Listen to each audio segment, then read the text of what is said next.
What's up, fam? And welcome to season 2, episode 4 of BBI Talks. And I'm your host, Professor KARRIEMAH LOTUS. BBI Talks is the platform where Black business owners and leaders discuss issues that matter to us. Today's topic, police brutality. What if you had a body cam?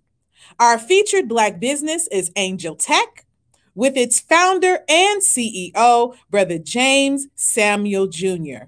BBI Talks, you know what it is. Let's go. We gotta bring businesses back. My business is black. My business is black as the universe. I know why they mad, they gotta react, cause we're universal influencers. I can supply you the man, get what I need out of the land. The earth is the kingdom of God. Glad that I know where I am. We gotta bring businesses back. My business is black. My business is black as the universe. I know why they mad, they gotta react, cause we're universal influencers. I can supply you the man, I can supply you the man. Get what I need out of the land. Glad that I know where I am. All right, now we are broadcasting live from RICE, which for those of you who are not in Metro Atlanta, it is the Russell Innovation Center for Entrepreneurs. Oh, wow. It's a beautiful place here, y'all. Our guest today is Brother James Samuel Jr. He has over 30 years of federal experience working for the U.S. Department of Defense. He has worked as an engineer, an F-15 fighter pilot, and an intelligence analyst. I tell you, without further ado, we are going to welcome to BBI Talks. What's up, Brother James Samuel Jr.? Hey, it's a pleasure and honor to be here. Sister KARRIEMAH, I really appreciate the opportunity to be on your show and to talk to your listeners today. Well, we absolutely love having you on here, and especially someone with such a prestigious background as yourself. So we're going to dive right on in, if that's okay. Please. So what is ANJEL Tech, and how did you go about designing this particular platform?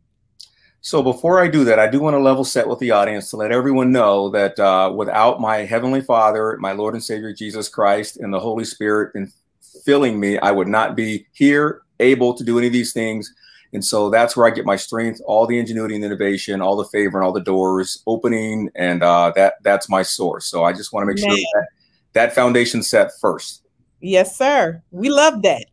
Amen. So yeah, the ANJEL Tech is it is your own personal security system. You can think of it as your own personal body camera.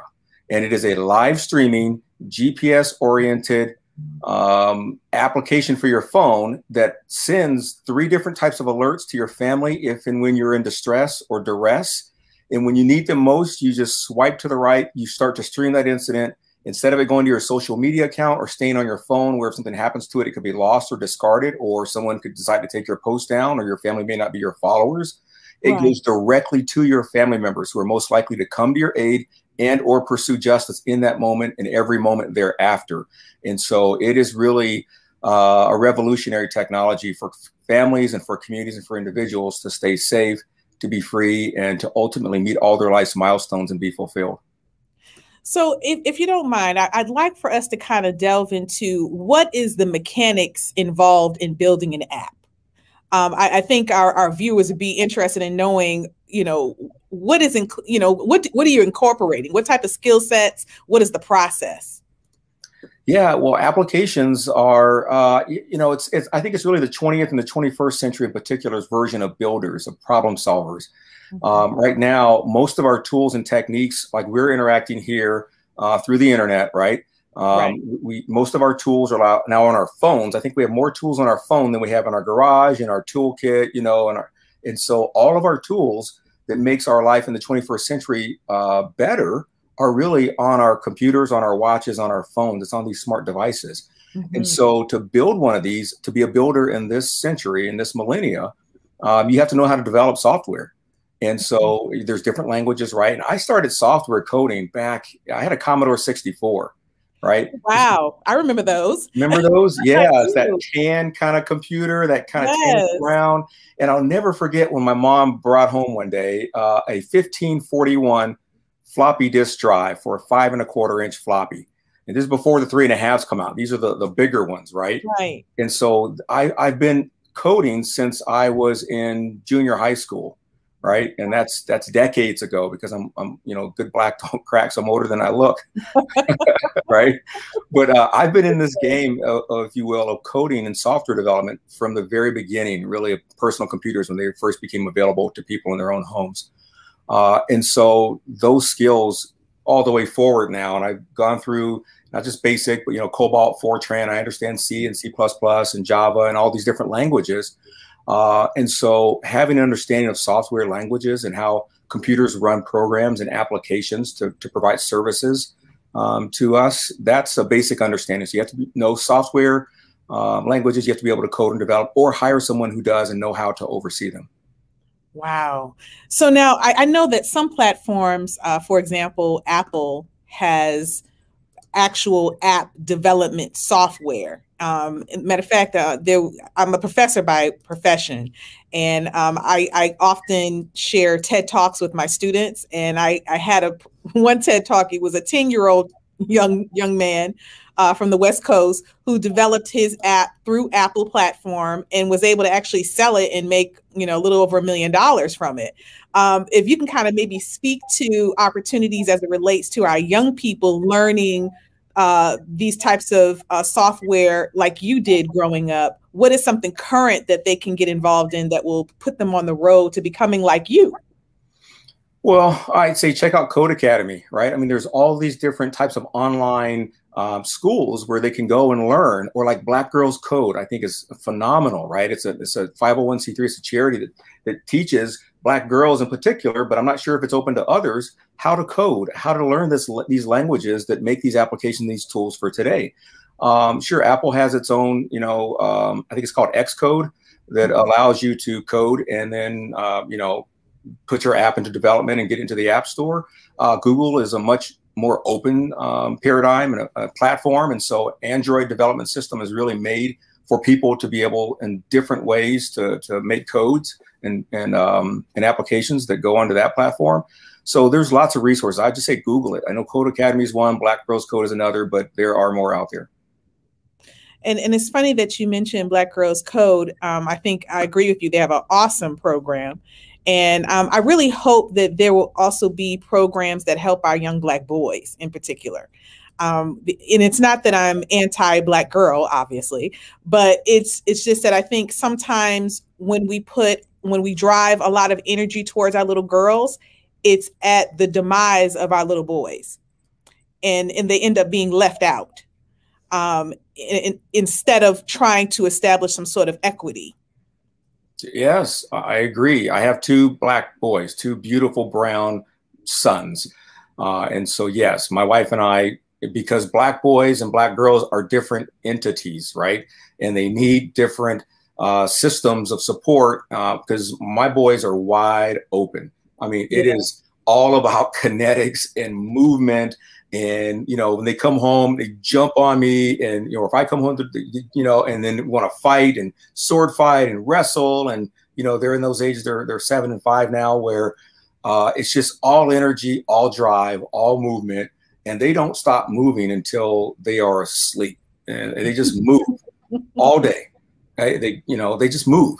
In fact, I read somewhere, I heard somewhere in another language that the name for male was like synonymous with movement, and so yes, you're right. We need to make sure that our young Black boys, who are, first of all, live to become young men, young Black men, and grown Black men. And that's where my technology really comes in, is helping them make those life's milestones of learning to ride their bike, learning to drive a car, going to prom, graduating from high school, getting their first job or entering into college, starting their career, getting their promotion, right, finding the love of their life, buying a home. All these life's milestones are cut short for us in higher proportions and numbers, which I know we'll talk about. And my technology is there to help them live a longer, fuller life so that they can be all that they were created to be. But yes, Black boys, absolutely. So now, when it comes to the development of your technology, did you find that it was difficult being a Black man introducing this level of technology? no more than any other difficulty being a Black man and you know, innovating and creating and solving problems. And you know, what I love about this space is it's kind of like what I love about math, right? If you can solve for X equals whatever, that's very objective. And you put up on the board, you know, and if there's someone's timing and you have a problem and you solve it and your time goes up on the board and you have the right answer, don't matter what color you are, you got the right answer and you got it first. And everybody in the room can see that. Right. And while they're still solving and trying to reduce and get all these different things, and, you know, your number's on the board and you're sitting there like, now what? And so in the technology space, if you can create and come to market first, that's a huge advantage. Where we run into problems being people of color is the access to capital to keep our startup going and to move from a startup into a full-fledged business. That's where we run into problems. But being creative and innovative and having ingenuity and being inspired and inspiring, we've been doing that forever. Right. So what would you give as potential solutions to those who do have apps that they have developed? They have these wonderful innovations, but like you said, the access to capital is a challenge. What would you recommend that one do to really get the funding that they need? Wow. Well, the first thing we did is we relied on our friends and family. Those who know you best, believe in you best, were there when you grew up, knew you back in the day and all that, and who trust you and want to see you succeed. That's going to be your first and most important network to tap into for that capital, just to get your app developed maybe, or to do some of your marketing or early advertising, stuff like that. Then, depending on how your revenues flow and how you plan to grow your business, you can either set it up as a 501c3 and go down the route of, you know, charity and look for larger audiences to pour into your organization. Or you can look to go to big business, to go to crowdfunding, you know, doing Regulation CF crowdfund raises or doing venture capital. And so there's multiple avenues, but you start with those who are closest to you, who believe in you and will invest in you. Now, with venture capitalists, I know that there's certain things that they are attracted to. I know one of them is that they want to see what kind of skin in the game you have. So I guess that's where the family and friends coming up with seed money for you comes in, so that you can show that it's something viable, that you have invested in yourself, you've invested in your ideas. But I don't know if maybe you could share what are some other things that are attracted to venture capitalists, because I think a part of being able to get that funding is to get them to be attracted to your idea. Yes, we are in that stage right now. We're actually doing a seed raise right now. So if your audience is interested in investing, we have a list. You can write us at invest@angel.tech. That's awesome. Invest@angel.tech. Hit us up. We're going through a VC kind of a process right now. We're reaching out. In fact, yesterday I did a pitch, and a couple of days ago I did a pitch to another bank that's actually out of Atlanta. And so we're actually exploring I've put us as a company into that market space. So we're in the market right now, and we are essentially selling a stake in the company to venture capital. So it's a negotiation. First, you're going to pitch. There's wonderful tools and resource out there about pitching. The Pitch is a great podcast. It's on Gimlet Media. It's much better than Shark Tank. And so there's lots of resources to teach you how to pitch, Pitch Academy, things like that. But what's attractive to them is traction. The saying is traction trumps everything. And if you can show that there is an enormous demand, that you first really have solved a problem. That's the first thing you got to do in any pitch is, what's the problem? You have to define the problem. Okay. And then you clearly define the problem. And then you say, okay, now what's the solution? Here's the solution to that problem.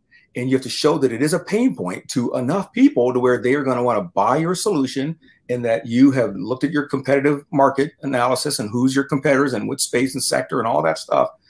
And that you truly do have something that's unique, that you have a solution for a real problem, and that people want it. And there's a demand signal for it, and that they're buying it. You can't keep it on the shelves, that you have back orders and you have purchase orders and you know, purchase agreements and commitment letters and all that stuff, that there's this huge demand for what you have. First thing you have to show venture capital is that that people want to buy this, and that you're the right team to provide it and to supply it to the world. Awesome. Awesome.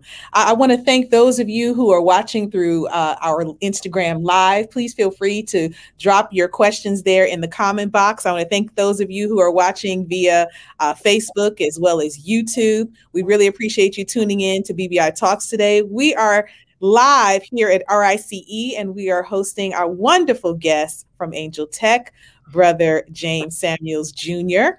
And he's going to share some more insight into app development and how to get the apps, really get them off the ground. So now when we're talking about the investors, right, and we're talking about trying to pull the money together, how do you know how to allocate those funds appropriately? I know some of the businesses that I've worked with in the past, oftentimes they don't allocate sufficient amount of money for marketing endeavors, things of that nature. Are there areas that, you know, if you are going to pursue this, that you should be very mindful of making sure that you have adequate funding for? Well, yes, and it all depends. It depends on what your team and your company and your product needs to succeed. Mm-hmm. You know, there's a saying, product market fit. Mm-hmm. And so first you got to get your product squared away, and you got to make sure that it works and that it's reliable and that people want it. Mm-hmm. And that's where the market comes in and the fit, right? To make sure that you have a solution to the problem we talked about, however you define that, and that there is a market for it and that you fit them together. And that product market fit is huge and is very important. So if you need to develop your product a little more, there may be resources that you can set aside and allocate for that. If you need to really do market penetration and segment analysis for your marketing to really get to your ideal persona and your ideal audience, then there's money set aside for that. Of course, there's normal overhead costs in any business, legal and intellectual property protection, you know, maybe overhead if you have like rent or lease office space or a desk somewhere at a WeWork or Spaces or something like that. There's all that kind of administrative stuff. Of course, at some point you have to pay yourself and your team. And right. So that is a huge cost. And when you do that, there's an art to that all by itself. But yes, the allocation of resources, especially early on, is really important. It really pays to be very thrifty early on, because you don't know. I mean, every dollar you have is like an inch of runway or so. And so if you run out of runway, and I'm a pilot, I can tell you about running out of runway, it's not what you want to do. But right. You give yourself plenty of cushion, a long runway, so that you can keep the business going. And so you have to be frugal and very thrifty up front and make smart decisions. Okay. I thank you for sharing that. Now we're going to make a pivot to the Angel Tech specifically. Okay. And I'd like for us to kind of delve into what the app does, how it works. I don't know. I've seen videos where you kind of put your phone up. I don't know if you have access to a phone to be able to do that, but I just want to kind of step everyone through. Oh, perfect. How this particular app works.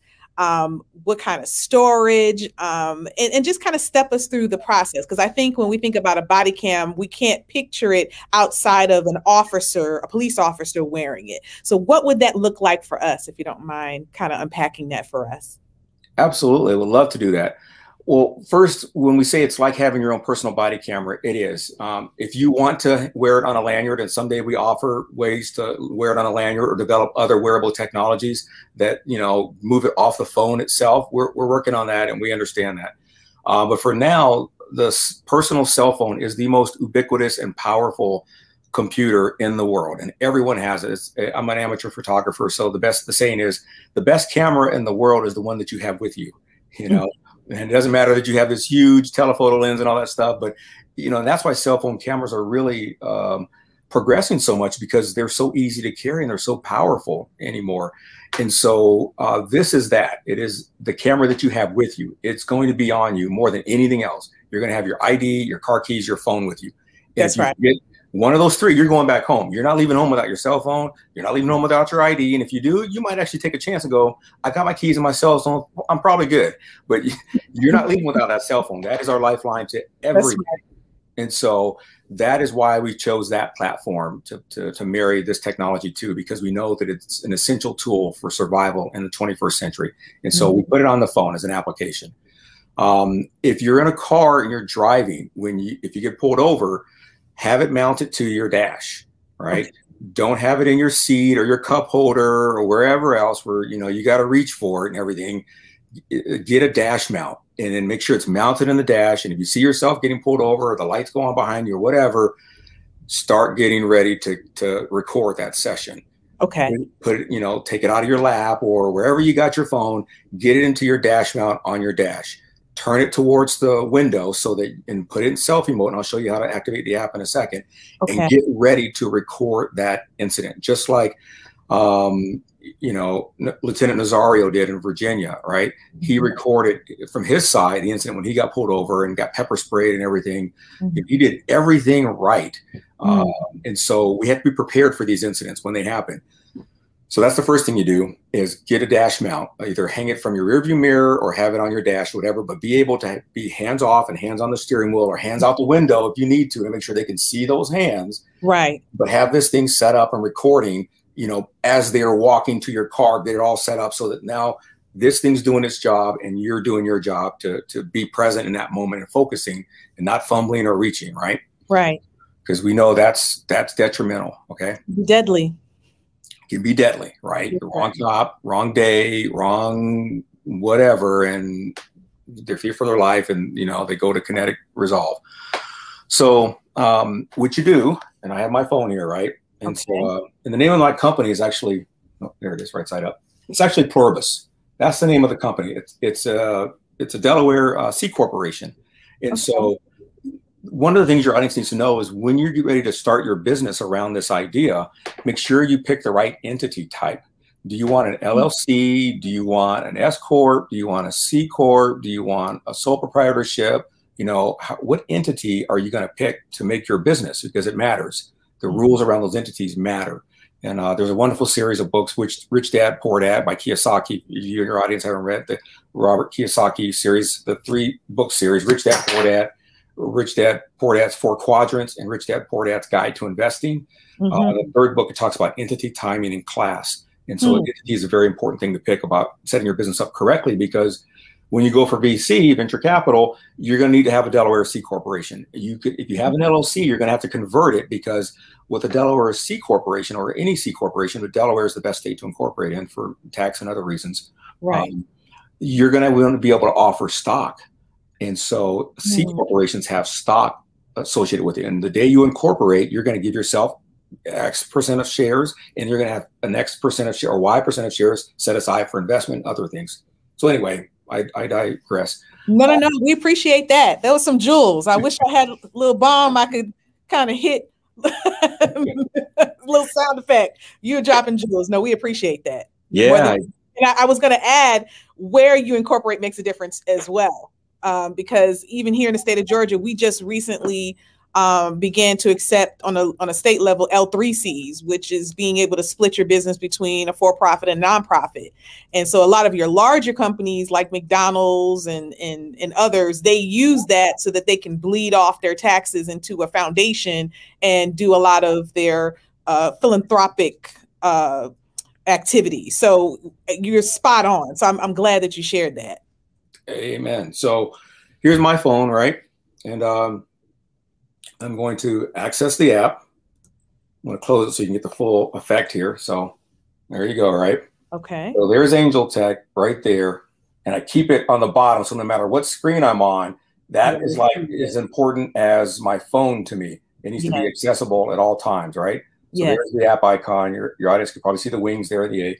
So when I press that, you're going to see the app open up.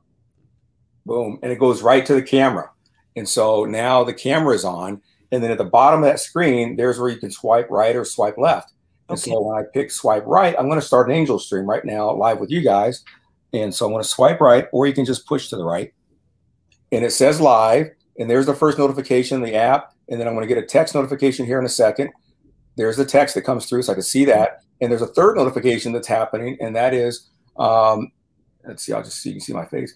There's an email notification that's happening now as well. And so now my mother, brother, my wife, my sister, my brother-in-law are all viewing this live stream with you right now on your, on your app, right? So at some point, they may start to text me and say, hey, are you okay? Hey, I see you, or whatever. They're going to start interacting with me shortly as the cloud technology completes, and it comes down to them. And they have a chance to interact. They likely will start interacting, and I'll show you that as it happens. And so what has happened now is this stream has gone up to the cloud, and then from the cloud, it's being broadcast back down in those different channels to all of those different people. So they each have their own discrete channel they're getting this broadcast on, and they're able to watch it. They're able to see my exact location on a map right now. And so they'll see my iris on the map. They'll know where I am. And when they click on that iris, they're going to see that they are X number of miles away from me, and they're going to get a routing to where I am, so they can see, hey, I can be to you in 5 minutes, or I can be to you in 3 minutes, or I can be to you. All right, there's one. All right, this says, Nana, all good with you. So that's my mom's checking in. She's saying, all good with you, and sends a heart. So beautiful. There's Nana. That's my mom checking in. Thank you. Thank you to your mother for checking in with her son. All right. Hey, Mom, she says thank you for checking in. And at some point she might write back, you're welcome, or whatever. So, yeah, so my mom's checking on me right now. My brother is getting this. And so you can see that my family, with no prompting, I didn't tell them that I'm going to be on your show today. They just get the stream, they get the notification, they get the text, the email, they get the map.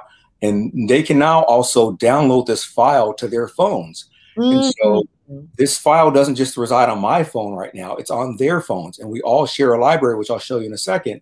And they can download this immediately to their phones. And they have this file right now, so they can use it in case, this is a police stop and they want this footage, and they want to give this footage to their attorneys or to whomever. They have this footage right now. They don't have to wait for the police or the police union or the judge or anybody else to decide to release that footage. They have this right now. So I'm going to stop the stream. Amazing. Stop at the bottom. All right. And then I'm going to go to video. There's a little one down there now. It shows you that there's an extra video in my library. So I'm going to go to that. And then I'm going to refresh my screen. And there they are. The videos from my library all pop in from the cloud. These are all in the cloud. None of this is on my phone. So there's the one I just did. And when I click on it to play it, I'll just see my face.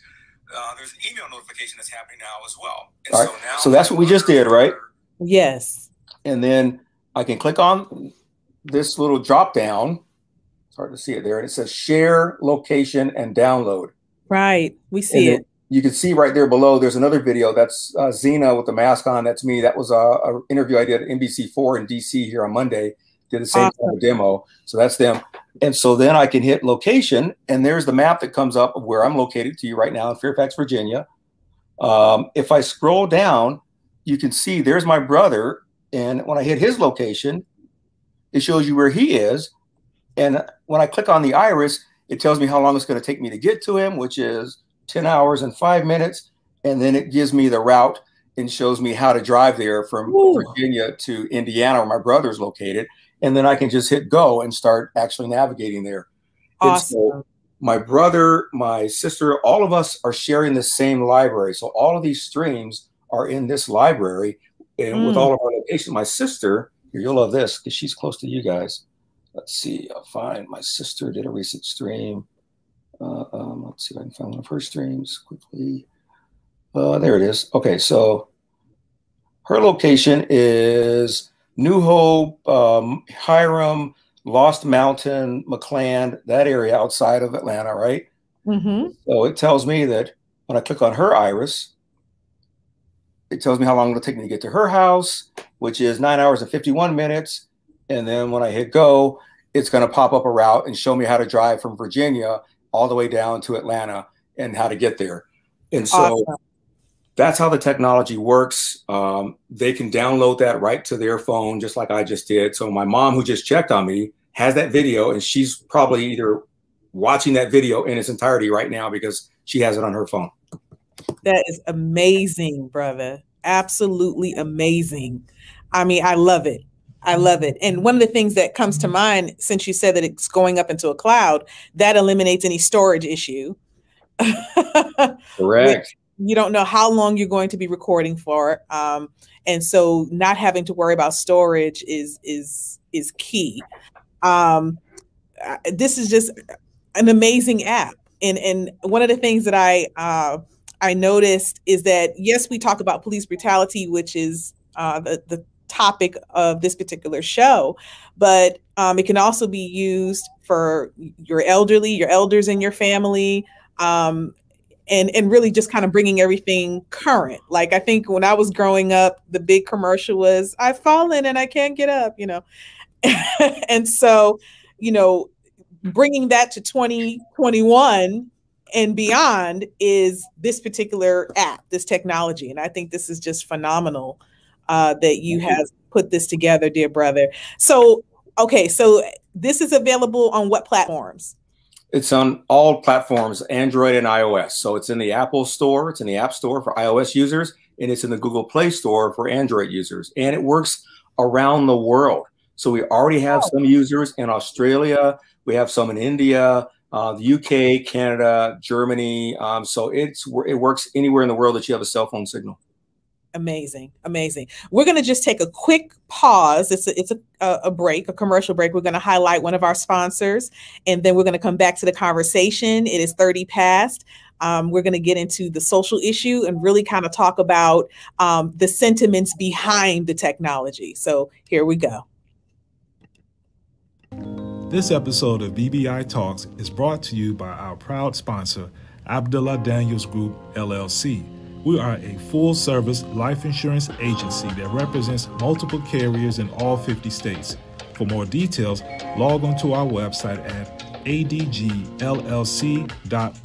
or call us at 404-561-7480. Abdullah Daniels Group, Life Insurance Agency. All right. Thank you to our wonderful sponsors for always supporting BBI Talks. And we really appreciate all of your support. Those of you who are watching BBI Talks for the first time, we thank you for joining us. We have our wonderful guest from Angel Tech, Brother James Samuels Jr., and he has a wonderful app that he just stepped us through that is just amazing. I mean, you thought of everything, brother. You really did. And Well, we will be downloading today. Yeah, you know, there's a 30-day free trial on several of our plans. And so we have up to 9 different plans to fit different size families. And on our individual and our 4-person plan and our 8-person family plan, there are 30-day free trials associated with that. So I want to make sure your users know that they can drive it before they buy it. Awesome, awesome, awesome. So let's talk about the sentiment behind the technology. What was driving you to develop this particular application? My life, preserving my son's lives, creating something where they, the world in which they grow into and occupy is safer and more accountable. And it was really a father's heart towards my 2 beautiful brown boys. Mm-hmm. And, you know, just over a year ago, right? This has been, yesterday was the first anniversary of George Floyd, right? Being asphyxiated, being lynched, being strangled by a knee on that pavement there in Minneapolis. When I saw that, Sister KARRIEMAH, something truly broke inside of me that has not been the same since. I'm an engineer, you know that, you've talked about it. There's 2 different types of deformation in material science. There's plastic deformation and there's elastic deformation. If something elastically deforms, it snaps back into its original shape. When something plastically deforms, it's never the same again. You can't get it back into the shape it was. And I experienced a type of plastic deformation when I saw that. I won't ever be the same again. And so I realized that I have the right set of skills, knowledge, ability. I can do this. I've been in this sphere of geospatial analysis and national security for 30 years. I understand navigation because I'm a pilot. And I'm a Defense Department expert in navigation and safety of navigation. And so I was like, you know what? I have all the tools to solve and fix this problem. Let me get to work. And so I did. And I did it with a team, an amazing team, to get this into the iOS store in 105 days. We started, I announced it on 1 June that I can't take it anymore. And on 1 June. And so then on 14 October, this thing was approved by Apple in the store for sale. And then it took us a little longer to get the Google version out. We did that early this year in late January. Wow. I completely share your sentiments. You know, one of the things that even my husband and I, we discuss very often, it's very difficult to watch my husband, watch my son walk out that door and not feel anxiety about it. I pray about it. However, it doesn't prevent me from feeling that angst about them leaving, not knowing if they're going to return, and if they do, in what condition. Because unfortunately, that is the state of where we are in this society. And that's why I gravitated so much to your technology and to the reasons in which you developed this application, because why it resonated with me so is because I understood it the first time I heard it. And when you talked about meeting that pain point, you met that pain point, you know, and that is the protection of my husband, you know, our sons. And it's not that we as women don't need that level of protection. Definitely we do. However, when we're looking at the amount of police brutality and who is being impacted the most, it's our men. It's our boys that aren't coming home. And so I can't thank you enough, dear brother, for developing this technology. It's a shame that we need it. But this is where we are. This is where we are. I also wanted to ask you, you know, when you talk about being able to have access to your footage, I don't know if maybe you can kind of delve into how is that different from what we have experienced before about access to the footage if something were to go wrong. Yes, I'll talk about the footage and the access to the body camera tape in a second, but I want to acknowledge Sister KARRIEMAH, Professor Lotus, that pain that you just described. I want to take a second and not leave that quite so fast, because that pain is 402 years in the making. Mm-hmm. Okay, that is, you know, 200 generations or so worth of pain, or maybe 20 generations. The generation's about, you know, 20 years or so each. That pain is deep. It's a part of the fabric of who we are as a people, as African Americans, as part of the African diaspora.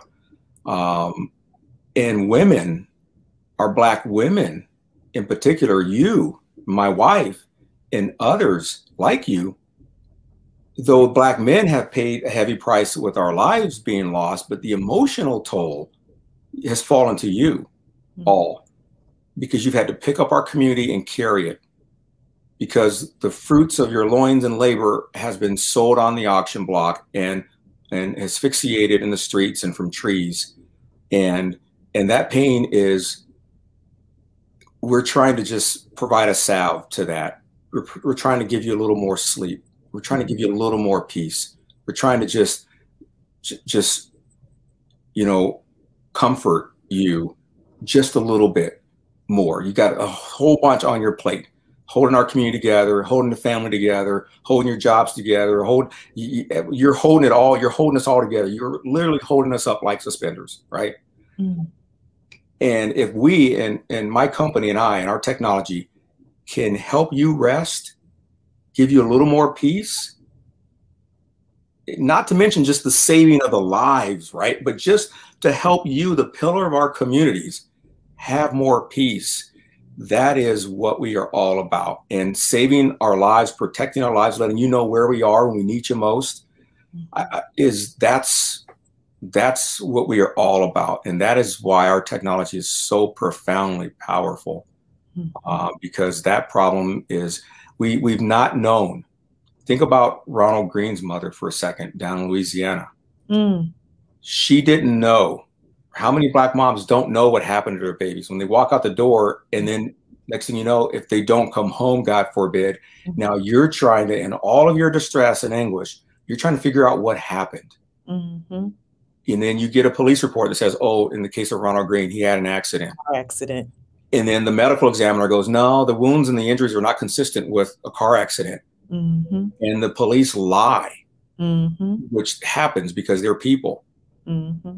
And now you have to expend more emotion.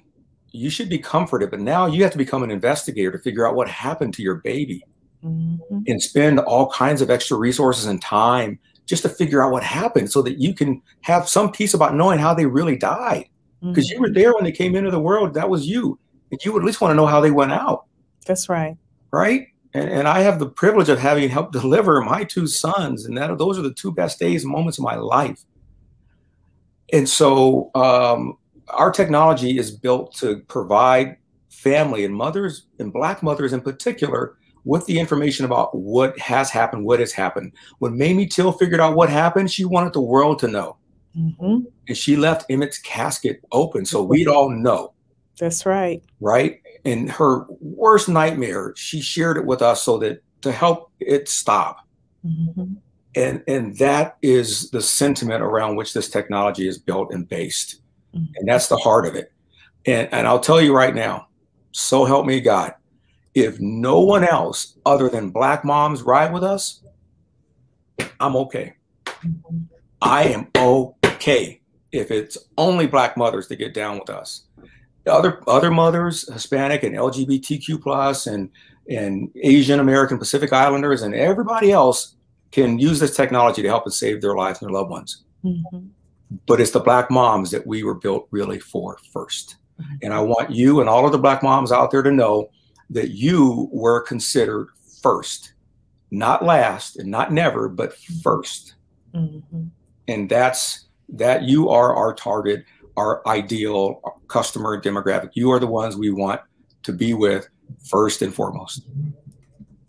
And I don't remember the other question you asked, but I need to get that out. No, and I appreciate that, dear brother. I really do. And that truly, the technology, but your words and the spirit of your words was indeed a salve. And so I greatly appreciate that. And you're right.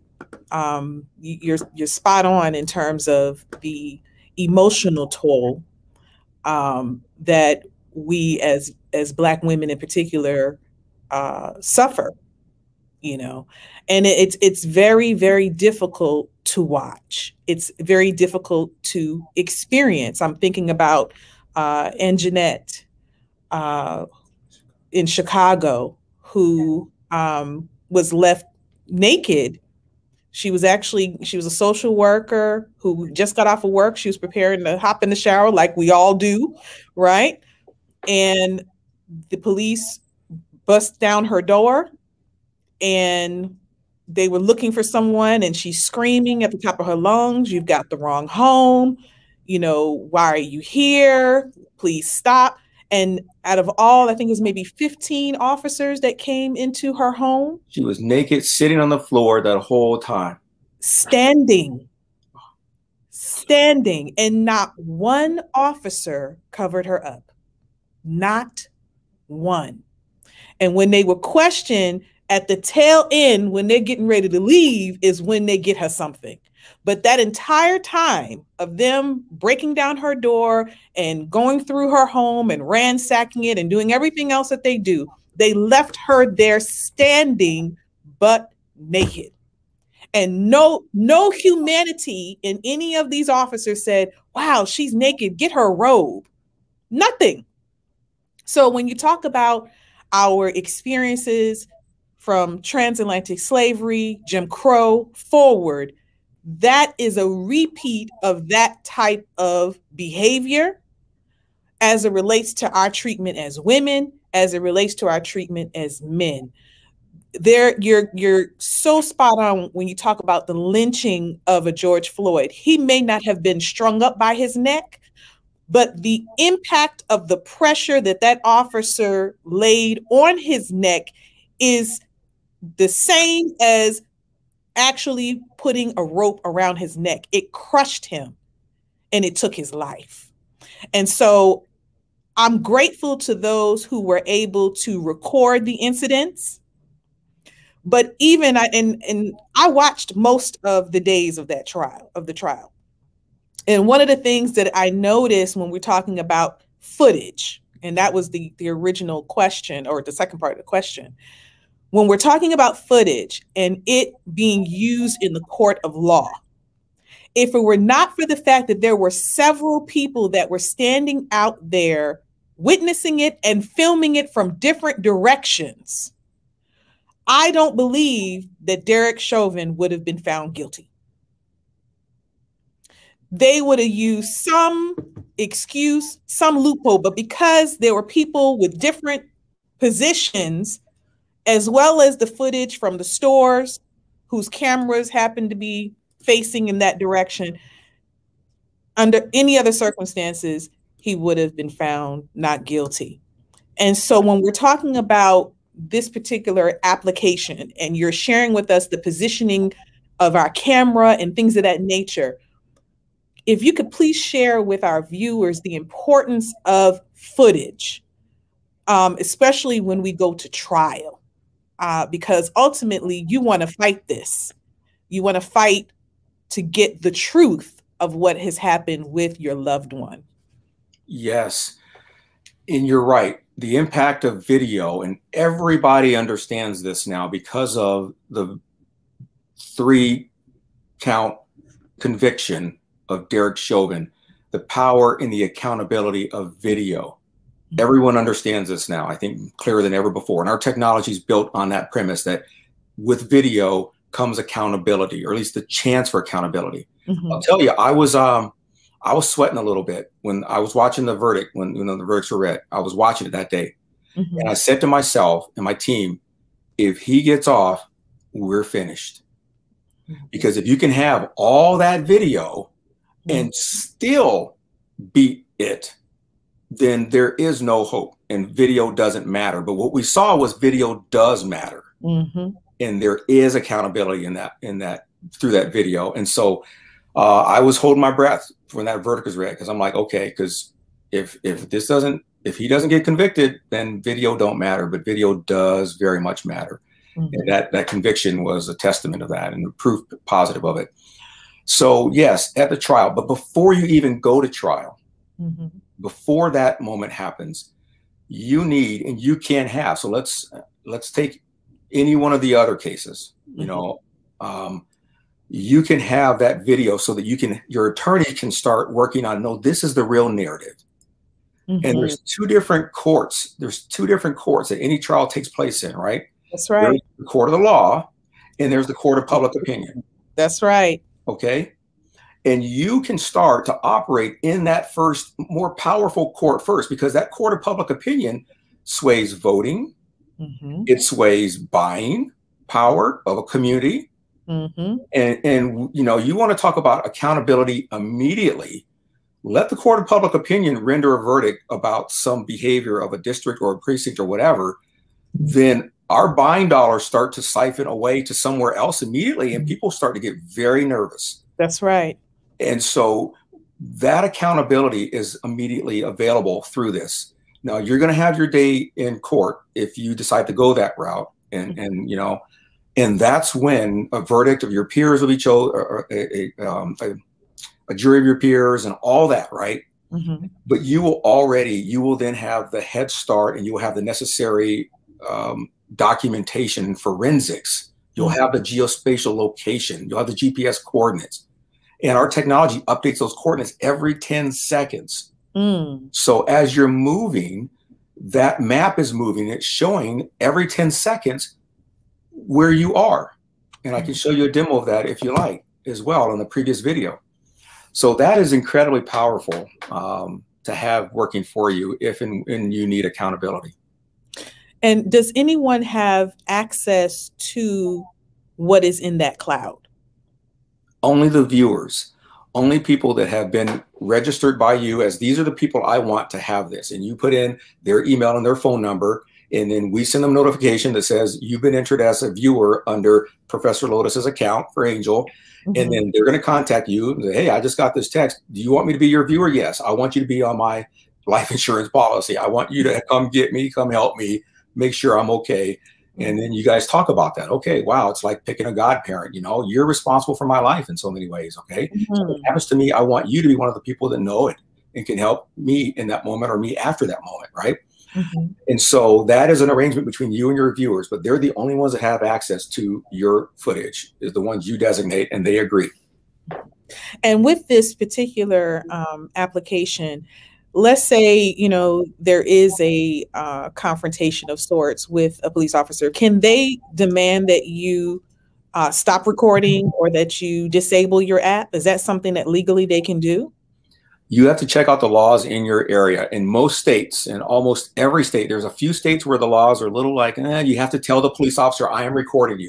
Okay. And we recommend that anyway, just to make sure they know that they are being recorded in that moment. Okay. Because once they see and know they're being recorded, and you can tell them, I am recording you and I am streaming this to my family, and they have a copy of this file right now, so that if anything happens to me or my phone, it's not a threat, officer, but I'm just letting you know they have this footage right now. And because it's in the cloud, if something happens to you or your phone, they have that footage like we talked about earlier. And if it's a prolonged event, and let's say you're bird watching in New York, you know, Central Park, or let's say you're jogging, or let's say you're doing any other pedestrian, black, wild, anything activity, right? If that's a prolonged event and you're close by, if you're like Elijah McClain in Aurora, Colorado, and you're just coming home from the convenience store, if you're Mike Brown in Ferguson, Missouri, outside of St. Louis, you're coming home from the convenience store. If you're Trayvon Martin in Florida, you're coming home from the convenience store. If you're in that teen age group where you're not old enough to drive necessarily, you live in a place where you can walk or ride your bike to the convenience store, something like this happens and you pull this thing out and you start to let at least your parents know something's going on, even if the phone drops and you're fighting for your life or whatever, they can hear that. They have the audio of it and they have your GPS location, and they are going to come to where you are. Right. And that will make a difference by itself, you know? And so it's all baked in for either in the moment or after the moment accountability. But yeah, it's important that we have these tools to protect ourselves and our community. Awesome. And I know that you mentioned earlier that you're looking at potential kind of evolutions of this technology into, I guess, medallions of sorts, things that you can wear around your neck. Do you know how far along in that process? Well, I guess you would know, but how far along in that process are you? And do you anticipate a rollout of that anytime soon? Not soon. We are researching that, figure out how we can. I mean, that's a hardware solution. Right. Okay. And so right now we're focused on software and using the hardware that you already have, which is your phone. Right. And we are looking with an eye towards different wearable technologies and integrate our technology, Angel Tech, with those technologies. Medallions is one. There are others I won't get into because of the proprietary nature of our research and development. But yes, we are looking at other ways to take this beginning step. Angel Tech is step one. There are other technologies we're developing. And truth be told, Angel Tech wasn't the first tech we were developing. We started developing something else until George Floyd happened. And then we made this our priority. But the other thing we're still developing, and it's more powerful than Angel Tech. Wow. Awesome. Well, we're getting down to the final minutes. I tell you, the hour goes by really fast. If you wouldn't mind sharing, please, your contact information, how people can download this app, and any other information that you would like to share with our audience. Well, I first want to say thank you again. It's been a real honor and a pleasure and a treat to talk to you and your audience today. First, I would ask them to go to angel.live. Okay. www.angels, angel with a J, ANJEL.live. And some people pronounce that .live, but we choose to pronounce that domain as .live. And we chose it for that reason, because we want you to live first, so that you can then be free, and that you can then pursue happiness, fulfillment, and your purpose, you know, that God created you for. So angel.live is where we want everyone to go. And there you'll see our testimonials, and then you'll have the option to get your 30-day free trial. There's also some other police interaction information we can share with you in that moment through an order bump that you'll have access to only there. And so go to angel.live. That's where we want everyone to go. Now, if you want to go just directly to the App Store or the Google Play Store, you can certainly do that, but you're going to miss a lot of information that's in that site. And then once you have the app, then go back to angel.tech, ANJEL.tech, in order to see our setup videos and see other information that can help you really set your app up. Or you can go to our YouTube site as well, Angel Tech on YouTube, to see our setup videos. So that's how people can get our technology. Awesome, awesome, awesome. I'm sitting here thinking about a lot of the nonprofits that work here in the metro area that work specifically on violence. I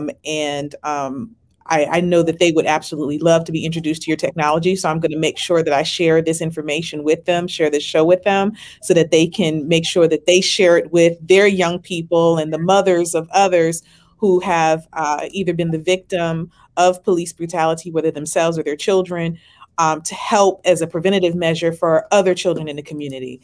And I really put a charge to my viewers to do the same. You know, let people know about this technology, download the technology, you know, at the very least, try it out. It definitely won't hurt. It would only help. Because we have to have other ways of being able to document the things that are happening to us. We can't just suffer through the trauma and not try to document and pursue justice. Absolutely. And, you know, we're entering into conversations with the Black and Missing Foundation, you know, because of our missing, we go missing and don't get found, you know, as often as other majority, you know, cultures. And so missing people is another use case for us, missing persons, human trafficking. You mentioned elder abuse, domestic violence, and we have an integration later that's a domestic violence setting for the app that we're building in specifically for that use case. And then, you know, all the other cultures, Hispanic Americans, Asian Americans, LGBTQ plus violence, you know, Black trans lives especially, you know, are just catching it, right? And so all those other use cases are there for the technology, and it works the same way. And I'm thinking about, you know, even on a lighter note, children who are latchkey children that are having to walk home by themselves, and, you know, mom or dad is working. They're not there to escort their children home. Here's a technology that you can actually walk right with them virtually and know that they got to the house and that they're okay, they're safe, and nothing happened, you know, coming to and fro. I think it's applicable even in that scenario. It doesn't have to be quite as much of an immediate danger. It could be just to make sure, like you said, that peace of mind of knowing my child is where they're supposed to be. Yeah, and you have the GPS coordinates to prove it, because it updates every 10 seconds. They're exactly, you can see on a map, yep, they've entered the house, they're in the house. Yes. Okay, they're in the living room. Okay, great. You're there, you know. That's you have that reassurance. Awesome. Well, I thank you so much for honoring us by being on this show. Prayerfully, it will not be the last time that you join us. I'm looking forward to all these other evolutions of your technology. I want to thank those of you who joined us here on Instagram, on YouTube, on Facebook. We're going to give a little bit more love to our sponsors, and then we're going to go ahead and get out of here. Thank you so much. God bless you. Thank you. Your audience. God continue to bless you as well as your beautiful family. Thank you. This episode of BBI Talks is brought to you by our proud sponsor, Abdullah Daniels Group, LLC. We are a full-service life insurance agency that represents multiple carriers in all 50 states. For more details, log on to our website at adgllc.org or call us at 404-561-7480. Abdullah Daniels Group, Life Insurance Agency. Well, we have come to the end of another episode of BBI Talk, Season 2, Episode 4, Police Brutality. What if you had a body cam? And our guest, Angel Tech, with the owner, founder, and CEO, Brother James Samuels Jr. We thank you so much for joining us. We are here every single Wednesday at 3 o'clock Eastern Standard Time, having conversations, talking to business owners and business leaders to discuss issues that matter to us. And today was no different. Please be sure to like, to share, to subscribe, and also turn on those notifications, fam. So that way, when we go live, you'll be right here with us. I am your host, your professor, KARRIEMAH LOTUS. See you next week. We gotta bring businesses back. My business is black. My business is black as the universe. I know why they mad, they gotta react, cause we're universal influencers. I can supply you the man, get what I need out the land. The earth is the kingdom of God. Glad that I know where I am. We gotta bring businesses back. My business is black. My business is black as the universe. I know why they mad, they gotta react, cause we're universal influencers. I can supply you the man, I can supply you the man, get what I need out the land. Glad that I know